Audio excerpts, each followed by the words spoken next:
La Spagna ha scelto la democrazia di sostituire la democrazia in manganelli. In manganelli abbiamo visto picchiare anziani, anziane, ragazzi, persone. Penso che questa sia la peggiore pagina di storia che scrive la Spagna dopo il franchismo. La peggior pagina di storia dopo il franchismo, durissimo il governatore del Veneto Luca Zaia nel commentare i fatti della Catalogna all'indomani del referendum per l'indipendenza dalla Spagna.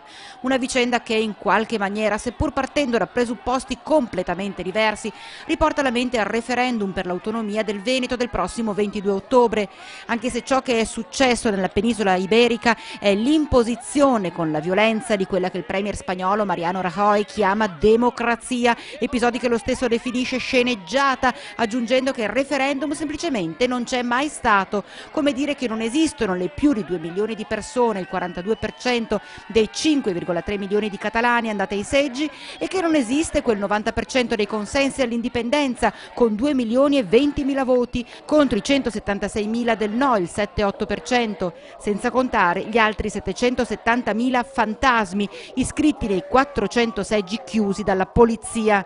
Da noi è e sarà tutto diverso, precisa Zaia. Il referendum dei Veneti è un referendum rispettoso della legge, in linea con la Costituzione, prova ne sia che noi facciamo questo referendum in virtù di una sentenza della Corte Costituzionale. Chi dice che il referendum non serve evidentemente non ha mai letto la Costituzione. La forza di questo referendum sarà rappresentata dall'affluenza alle urne, quindi invito i cittadini ad andare a votare il 22 dalle 7 del mattino alle 11 di sera. Sarà un'elezione ufficiale presso i seggi indicati nella tessera elettorale, che sono i seggi di sempre dove si va a votare, e sarà fondamentale l'adesione a questo referendum. Poi i cittadini possono andare a votare per il sì all'autonomia, per il no all'autonomia, astenersi, ma si vada a votare.